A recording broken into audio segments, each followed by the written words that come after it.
Meeting of the South Dakota School of Mines Student Association Senate to order. Roll call and approval of proxy. Proxy Harrell.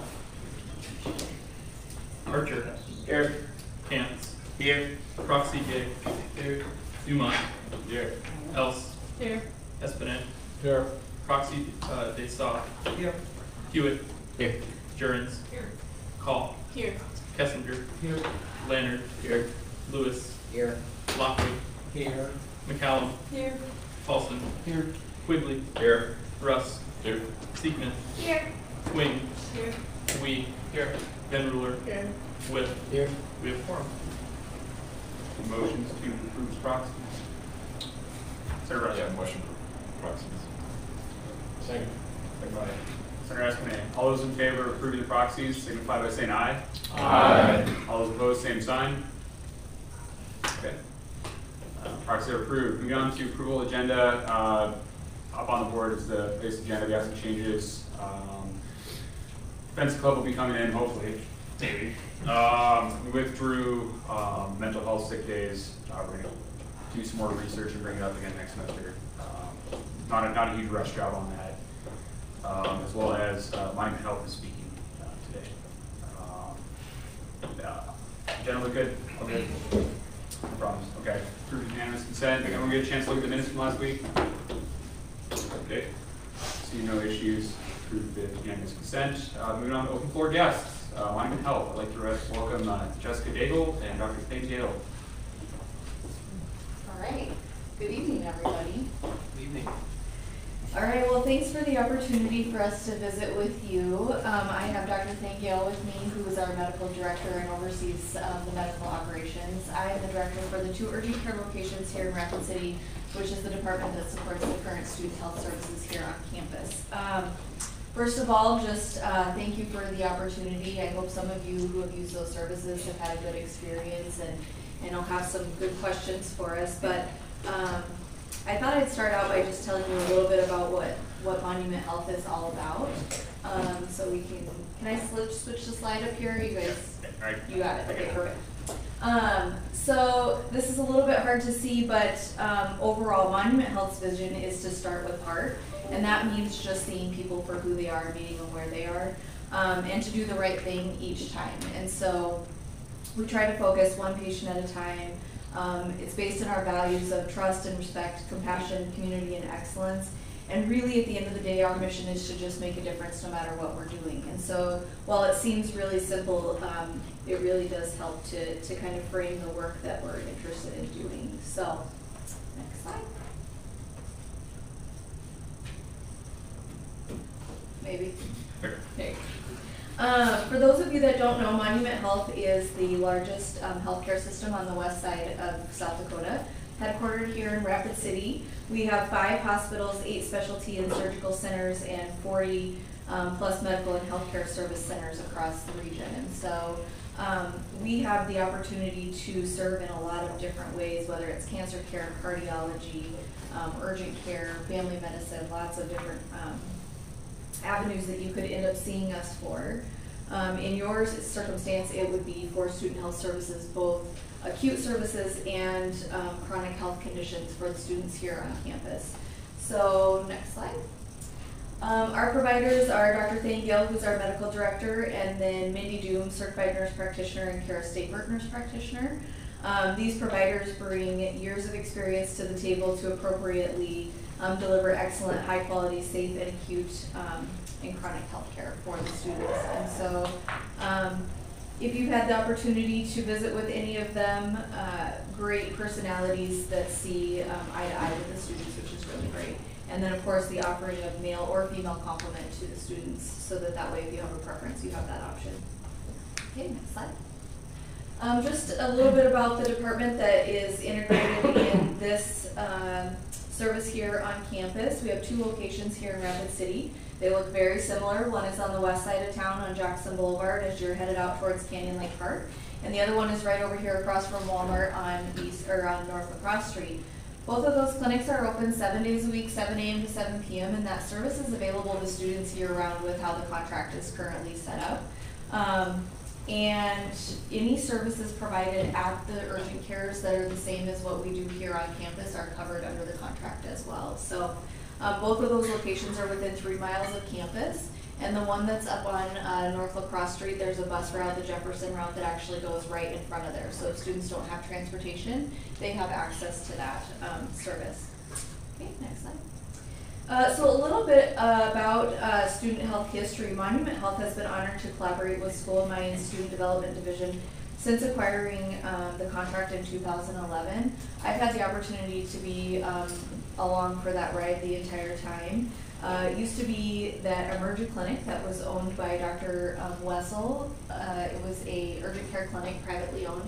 He approached the hospital system about buying out that urgent care, and we did that, and this was part of that. We feel like during our time, since 2011, we've built great rapport with both students, faculty, and parents, which is another big portion. And so we've been privileged to have that contract extended to us both 2013, 15, 19, and again in 21. And so we really value the partnership. We feel like we're an important part of the School of Mines community, and just love spending time with the students and meeting them where they are and helping them succeed, because we know without well-being they wouldn't be successful at studies either. So this year we also, with the permission of the Dean's Office, had the opportunity to upgrade our space, which was really great. It was well needed. So new exam tables, side furniture, and then also repainting the whole facility, and then also just some hills images that students will see out and about if they're out in the hills, just to make it feel a little bit more refreshed and welcome. So we thank the Dean's Office for giving us the opportunity to do that. Makes it feel a little bit more connected with what we want to see for Monument Health Systems. Okay, next slide. So on campus, we are open Mondays and Fridays from 8 a.m. to 3 p.m. and Tuesday through Thursday 11 to 4 p.m. That's when we found that students were using it most frequently and fits within the hours of the contract. We also have call a nurse available for students to use 7 a.m. to 7 p.m. 7 days a week. So if the student isn't sure if they need to be seen or they just have a question, they can call a nurse. And then, like I said, the urgent care clinic is available for use as well, 7 days a week, 7 a.m. to 7 p.m. So even if if the clinic on campus is closed and they use it, that's great. Even if campus is open and they go and use it, that's fine. So we want to make sure that they have access to care when it works for students. Next slide. Monument Health has a unified electronic medical record. It's used for all student health services. And this medical record is integrated across the whole system so that if you are seen as a student here on campus and you have complications and need to be sent on to the hospital or to a specialist, they have access to that information. So you also have access via an app on your phone, MyChart, so you can see any records, any vaccines that are on there. You can message the provider, you can message the nurse, lots of capabilities there. You can set up an appointment. So it's another form of access, but then also just access to the information, which we think is important. The contract proposal would be to maintain the same services that we have now, which includes office visits, minimal problem focus, expanded, which is many levels, wellness exams, which is annual, well women, contraceptive counseling, sports physicals, college physicals, camp physicals, and pre-employment physicals. The annual flu vaccine is included every year, and there's no charge for vaccine administration. Procedures, we can do minor laceration and dermatological procedures here on campus. And lab services that are included are urinalysis, strep screening, throat cultures, monospots, rapid flu, COVID-19, HCG pregnancy testing, and STD testing. So those are the current services that we would propose that would continue. We feel like it's pretty comprehensive. I've got some more information to give you about that, but open to any comments on that as well when we get to the questions section. We can also do several vaccines that would be required for students to be on campus in student health. Those ones we do bill to insurance because they are a bit more expensive, and that could be, you can go to the next slide. Tdap, COVID-19, measles, mumps, rubella, pneumococcal, hepatitis B, and then any PPD testing that's needed. We also have durable medical equipment here on campus so that the student doesn't have to go and get that taken care of if they need crutches or a boot or a wrist splint, wheelchair, those kind of things. We have that all here on campus for the students so they don't have to go get that. So we also feel that we have a really good commitment to student development in general. We've been asked to participate in the resident advisor trainings each year so that they know what services are available, how to route students there. I feel like that's been beneficial. The new parent orientation each year is an event that we really look forward to. That might sound a little bit silly, but getting to put parents at ease when they're dropping kids off at school and the kids have medical issues seems to be a big win for some of the successes of parents and students feeling at ease, and so that's been something we've enjoyed participating in. We've also been part of the health and wellness fair each year, and with the contract extension, we would be willing to sponsor an annual $2,500 gift for that in order to kind of beef up the services that they're able to offer during that annual wellness expo. And then any other requests on campus, we'll jump in. We've done some homecoming activities. A couple months ago, we did the suicide awareness walk booth just to get some information out to students. And then, of course, any consultative requests. And so if there's a student who, for non-disciplinary reasons, isn't going to be able to stay at school that are medically related, the dean's office then can engage us to bring in Dr. Gale to advise on, future of probably the health issue or what the outcomes are. And so all of that is included in the contract. Next slide. Okay, so this just delves in a little bit to student utilization and volumes.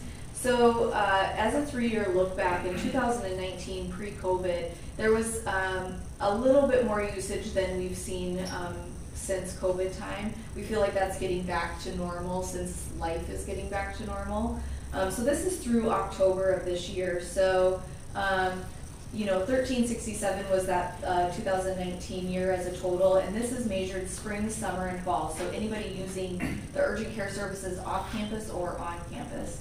And then we dropped down a little bit in 2020 to 834, and then came back again in 2021 to 893, and then like I said, 22 fiscal year or calendar year to date through October is 826. So we're right on track to be even above where we were last year for utilization. So that tells us that students are using the services, which is great. Next slide.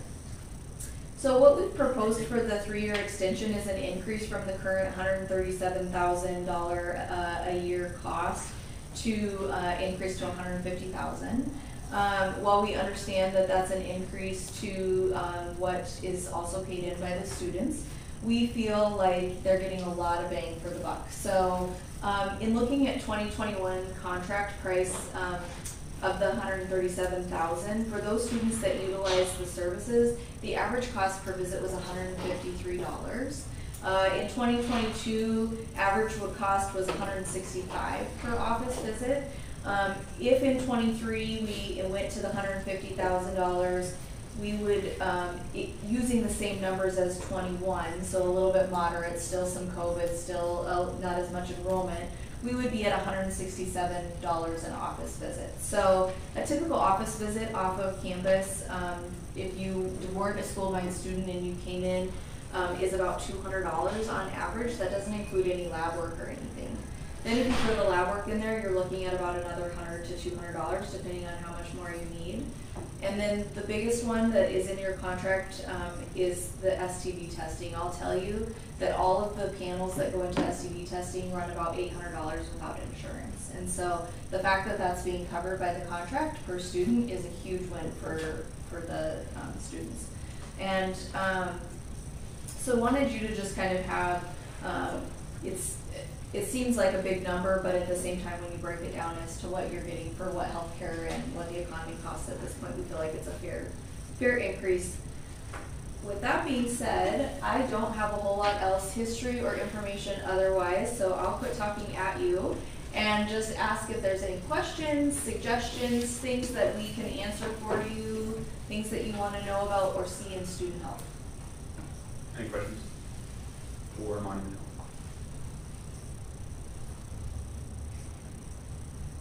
No, I think you pretty much covered everything great. Okay, awesome. Appreciate Well, it. thank you. Thank Thanks you for for coming. trusting us with your help.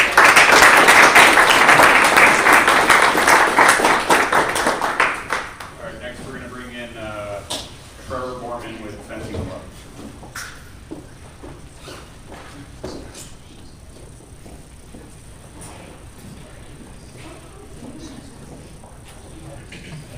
You have the floor.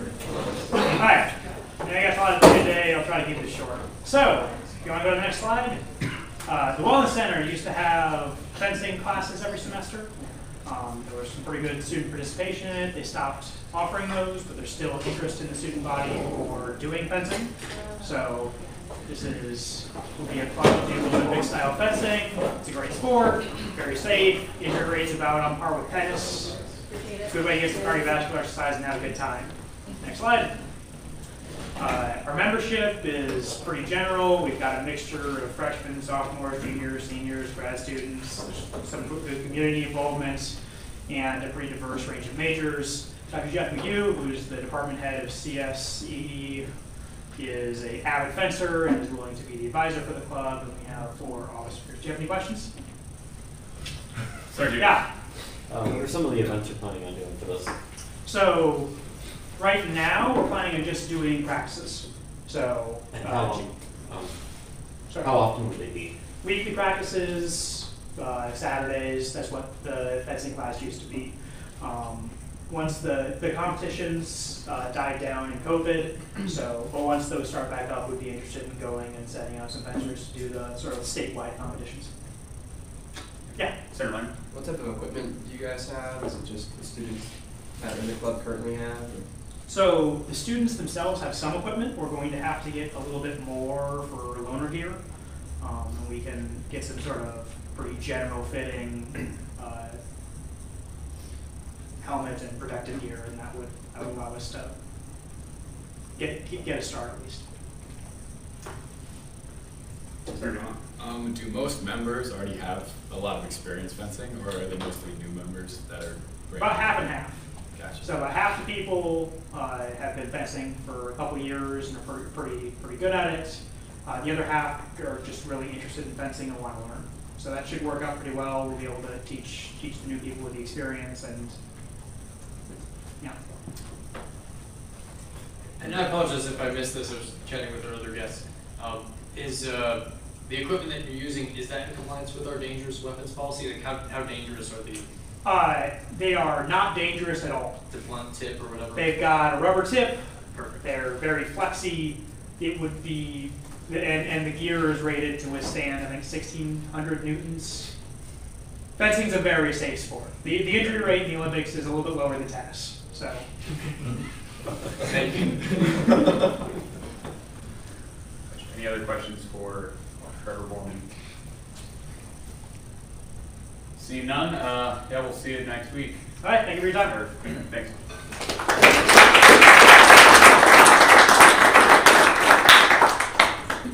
All right, moving on to unfinished business, starting with resolution 22F-013, student organization deactivation.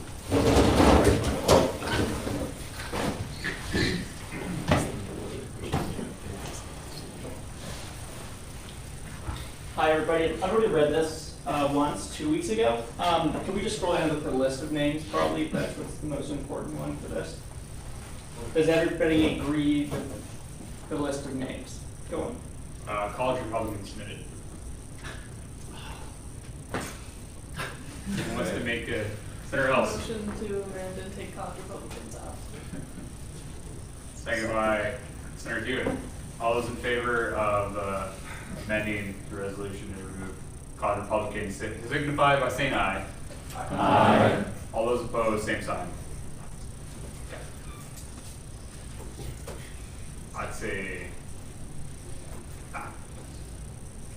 that's a friendly amendment, so we can still, it doesn't change the intent of the resolution, so we can still vote on it today. Any other comments? Motions? Motion to vote? Motion vote by Senator Hewitt, second by Senator Weed.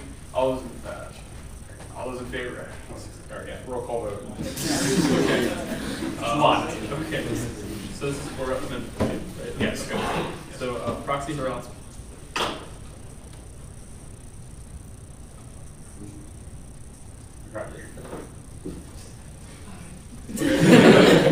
Archer.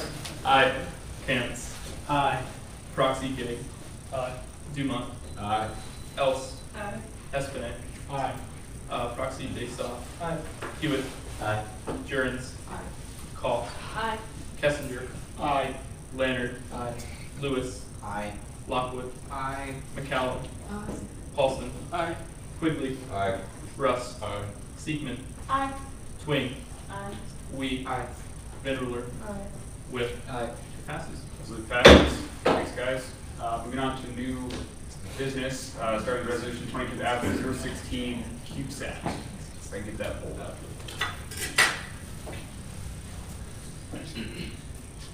All right.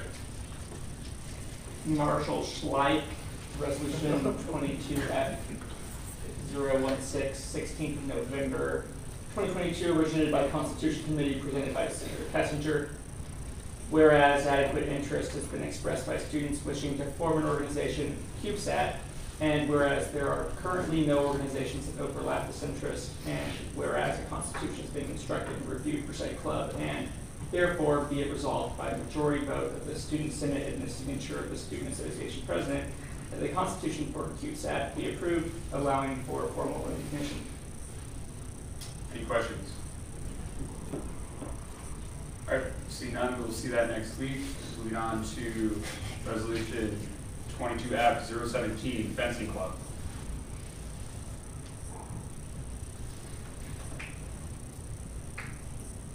Marshall Schleich, resolution number 22F-017, originated on the 16th of November 2022. Presented on the 16th of November. Wait, is that originated or presented, actually? How do we describe the date? Both. Both. Constitution Committee, presented by Senator Kessinger, whereas adequate interest has been expressed by students wishing to form an organization, fencing club, and whereas there are currently no organizations that overlap this interest, and whereas a constitution has been constructed and reviewed for said club, and therefore be it resolved by a majority vote of the student senate and the signature of the student association president that the constitution for fencing club be approved, allowing for formal recognition. Any comments, questions, concerns?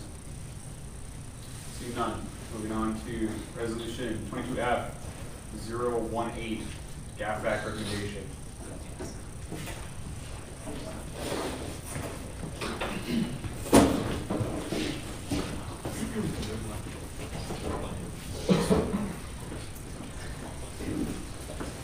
Marshall Schleich, resolution number 22F-018.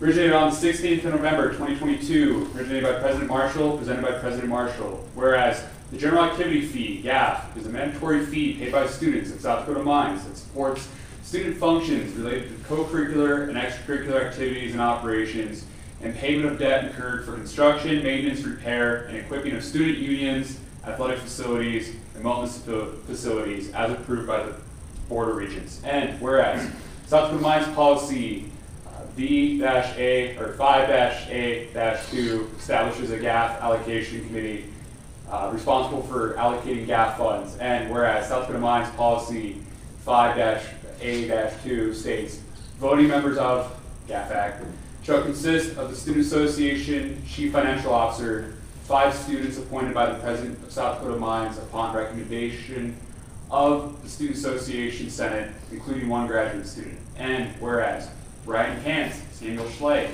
Abigail Van Ruler, Armand Leonard, and Samuel Kessinger have found to be qualified candidates to serve on GAFAC, and noting Samuel Kessinger fills the need for a graduate student, and therefore be resolved by majority vote, Student Association Senate, and the signature of the Student Association President, that the aforementioned candidates be recommended for appointment by President Rankin to the GAF Allocation Committee, GAFAC. Any questions at all? Senator Jurens. Why did this get changed from, like, it was open to everyone? Accountability, right? Because anyone was able to hop on there, the representatives of the student body, so anyone hopping on there, they weren't accountable to the students. Whereas we represent the students, we're accountable to the students. Senator Else. I guess for my own clarification, I'm a little confused. So they don't have to be on Senate, you just chose to have them on Yeah. Senate? Okay. So I chose a few of these on here had experience from last year. Yeah. Kind of going from there, as well as choosing those at a time and agreed to it, as well as also quality of being able to kind of dig deeper and ask like critical questions on this is a vital skill to have on this committee. So I chose those individuals that I felt fit that most. More of a comment than a question. So having, I serve as the chairperson for the GAF allocation committee, and having gone through it for the first time last year, it's really murky. And so I think that having students who are somewhat familiar with the process and involved with Senate will be an advantage. Of course, if you have a really interested student who's not involved with Senate, I could see them still being successful. But I would argue that this is going to help, because the finances here are really, it's cloudy, it's confusing. And of those five mentioned, Senator Schleich as well as Amon Lander had served on the committee last year, as well as our esteemed CFO.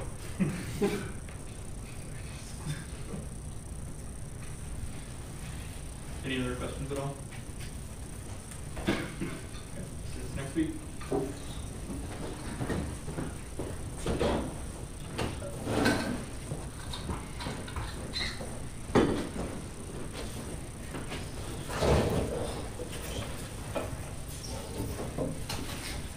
Moving on to resolution 22F-019, personal Wi-Fi routers.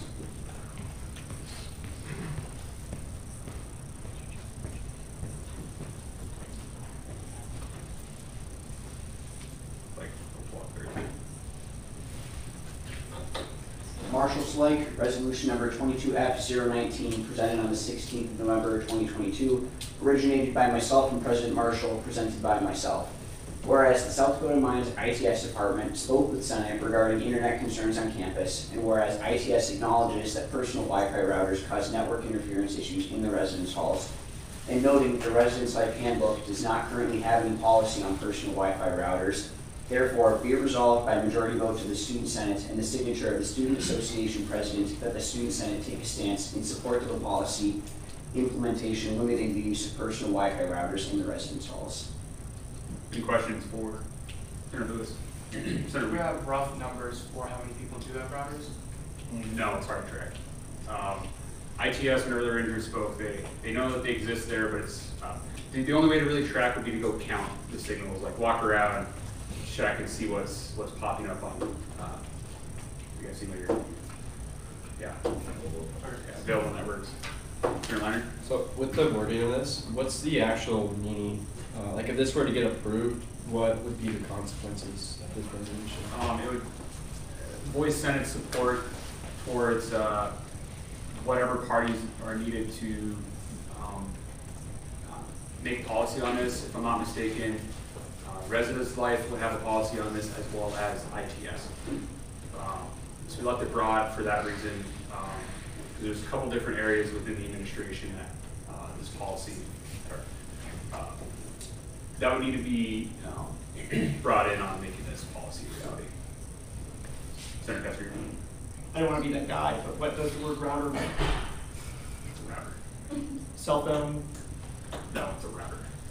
It's But never a router. we Wi-Fi can network. specify it down We to can Wi-Fi create the routers. same sort of network with our cell phones that interferes. You mean hotspot? Yeah, so maybe, Okay. It's just like plugging a router. you do, that's what I mean, it's like the router that we think of is that when you plug into the wall, but we can make those same. Senator Lewis? Does the wording Wi-Fi router specify it down outside of a cell phone hotspot? I feel like that's Yeah. specified enough of saying a personal Wi-Fi router as compared to a cell phone hotspot.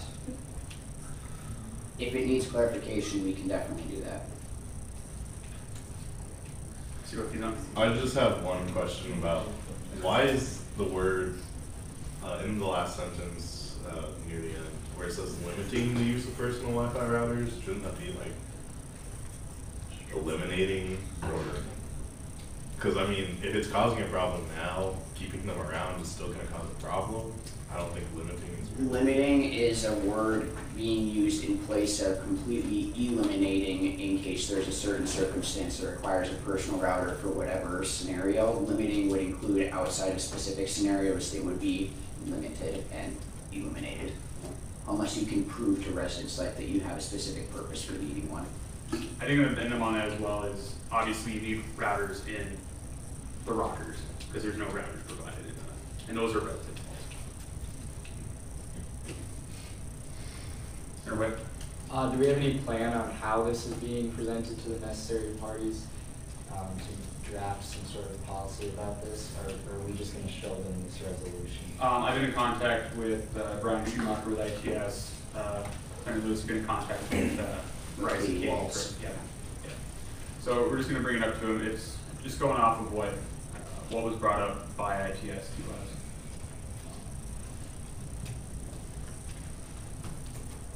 Any other questions, comments? Residents Life is able to implement a policy in the handbook effective immediately, but they prefer to have the stance of Student Senate backing them and be able to give advance notice, such as us approving this or taking a stance on it prior to the end of the semester instead of them just launching it by themselves. So us having taken a stance really helps them implement a policy. Our original discussion around this was about, I think we discussed implementing it over the summer. Is the thought with this to implement it over winter break? That was, yes. So that was Brian Schumacher kind of expecting that it would take a while, like, to kind of get drafted. I think on IT's end, it would take longer to implement a policy because it has to go through the university cabinet, right? So it has to go through ITS and it has to go through two meetings with the university cabinet. So that's a couple months right there versus 2 meetings for Student Senate showing voicing support, and then Residence Hall being able to unilaterally make that decision for the halls with the policy by ITS following suit. Any other questions or comments?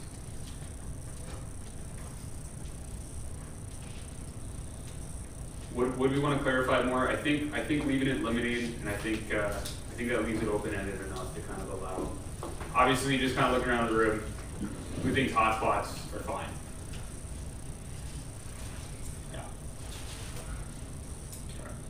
Yeah. Just kind of going forward with that, just kind of letting them know that along with this policy.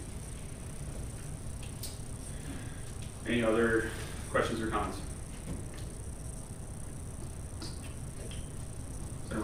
When they do draft a policy, are we going to get to see that before it gets implemented, or? I'm sure we can ask Residence Life to show us what the policy would look like. And even if that were not to happen, Residence Life has made it clear that they want to announce this before it is implemented. This would not be an immediate implementation. This would be a notice that this will be implemented well ahead of time. That way it gives students time to air questions. Also add on to that, ITS, since it has to go through university cabinet, would be aware. At the first meeting, it's presented to university cabinet, so 1 month, and then prior to voting, and have a month to work before it's voted on the following month. Senator Seacom?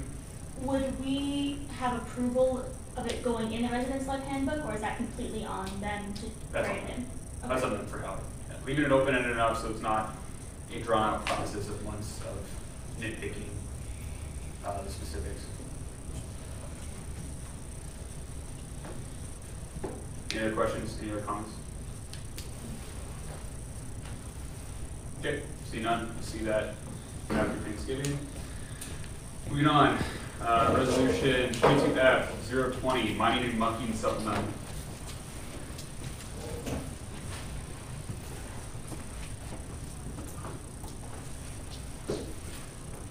Alright, Marshall Schleich, resolution number 22F-020.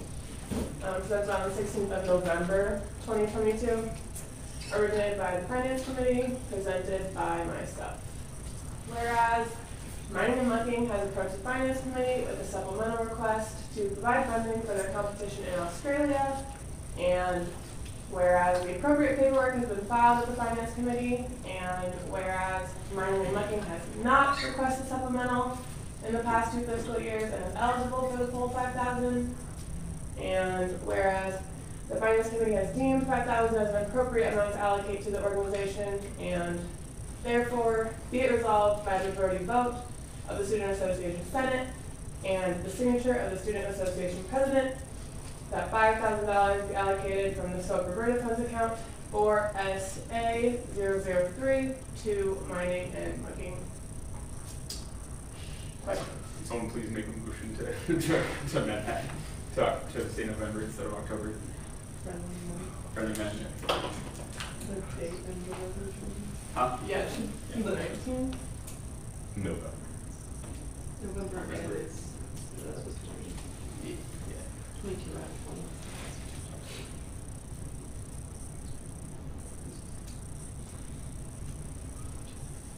Is 22 or 20? What? Oh. Yeah, it's wrong in the email that was sent out, but it's right. Okay. I was just like, I read it on my computer at 19. Any questions? You know, we'll see that next week. Moving on to resolution 22-021, BMES supplemental.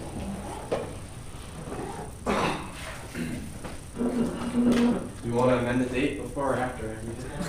It's amended before, it was friendly amended before.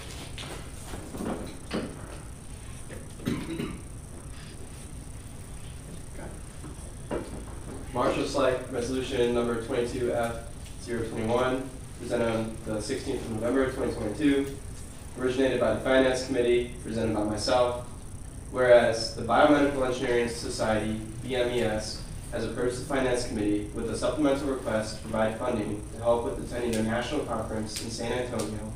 And whereas the appropriate paperwork has been filed with the Finance Committee, and whereas BMES has not requested supplemental funding or supplemental in the past 2 fiscal years and is eligible for the full $5,000.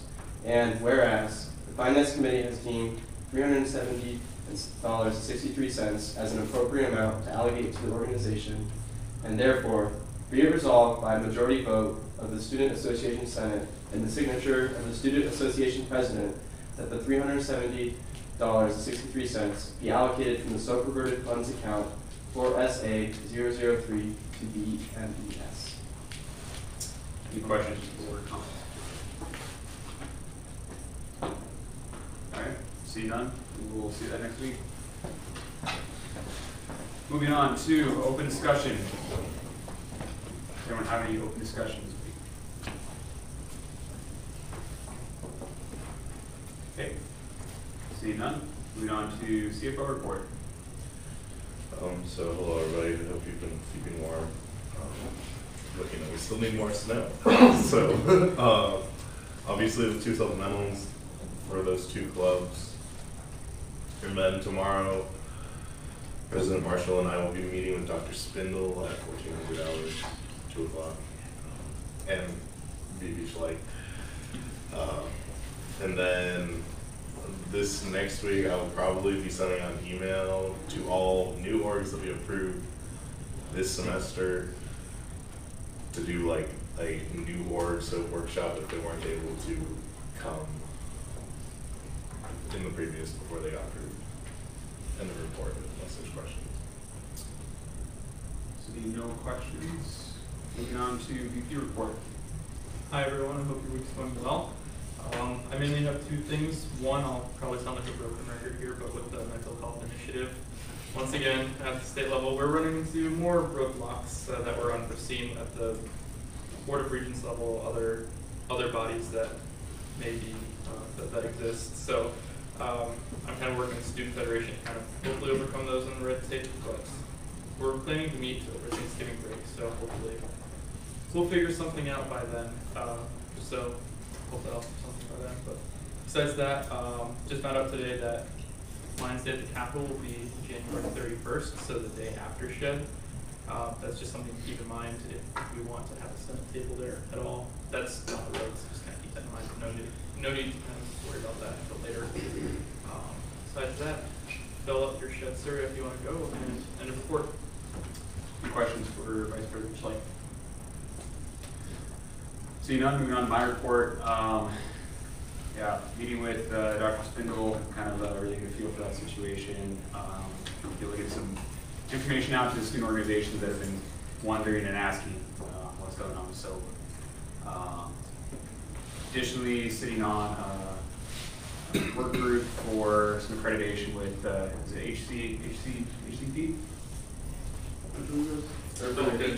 HLC, there you go. That's Higher Learning Commission. Yeah. Sitting on a work group this Friday. Other than that, not a whole lot of new stuff this week. Just kind of getting. Other than that, and report. Any questions? Okay. See none. Moving on to international. Okay. No report from. Okay. All right. Veteran report. No report. Okay. Graduate report. No report. Okay. Non-traditional report. No report. Okay. Committee reports, starting with the Constitution. We don't have any more clubs we think of right now, do we? There's one that just came in today, but they put it in through We my do have one more club. They're not going to get it through this semester. We don't have one more club this semester. But we are reviewing now just edits on the overall Constitution. So I think there's probably some updates that should happen there, but that's all. Any question for Senator Kessinger? All right, see none, moving on to public relations. We had our last pigskin problem on Saturday, and apparently it was really hard. Only one person got the right answer. So, yeah. And then I found a bunch of old polos and went through the sizes. So I'll email the people who I have sizes for, that you can come get your polo and report. Questions for Senator Ellis? See none, governmental relations. No report. Okay. All right, moving on to student affairs. Spirit Friday, this Friday, we still need some volunteers. Currently there's no one signed up for the time slot from like 10 to 11. So if you guys could go into the teams and sign up if you're able to, that would be great. If no one signs up for that time, we'll have to, the Spirit Friday won't be able to start until 11 o'clock. So. Anyone want to sign up for that now? For Senator Cal? So it's going to be in Lower Surbeck. We have like trivia questions and stuff, and then we just have some stickers, and then we're going to put the rest of the shirts out for prizes. Any questions for Senator Call? Anyone else want to volunteer? Oh, we got it. Okay. I can do it. Which time? Oh, they just got to probably 11. You want to go there?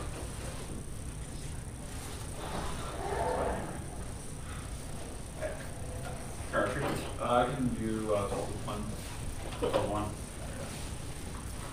No. I'll let you. Okay. All right. Any questions for Senator Call? Thank you, guys. All right. Moving on to campus or ad hoc meetings. Any updates? Safety and security meeting? The safety and security meeting? Tomorrow at 11. Tomorrow at 11. Parking improvements met Monday. People didn't make it. It's fine. We'll get it worked out. Clive and I got some information that'll be getting sent out to everyone. We're not going to make any action items on it this semester, just with the timeline. A lot of what was talked about was just kind of rezoning, trying to bring the yellow parking onto this side of campus, so all the overnight overflow parking isn't on the other side of campus. And a few other kind of housekeeping changes that I want to run by the rest of the committee before we go forward, get any other opinions on that. I did get some more information on the complaints that I did, formal complaints we've had coming this semester in parking, as well as some comments from Geraldine Roberts on why certain areas are the way that they are for their consideration. So I'll be getting that put into the ad hoc file for parking improvements. Any questions? Yeah, next time you guys meet, can you ask them if motorcycles are allowed to park in car parking spots, and if so, why is the pay for the parking permit different? We actually have who has the parking appeals? That might be the better question. Is that center else? Parking appeals. What do you guys need? We don't have another meeting set You have another meeting? Okay. I'll just probably reach out to Kathy and ask. I heard that they are, but, Personal privilege. All right. Any other campus ad hoc meetings? All right, see none. No consent business, announcements, shed survey. If everyone can get that filled out that wants to go to shed, please fill it out tonight.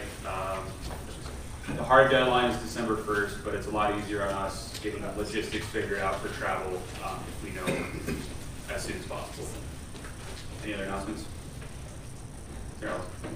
This is from Shelby Guthrie, but the South Dakota legislature is looking for interns. She did it last year and it's great too.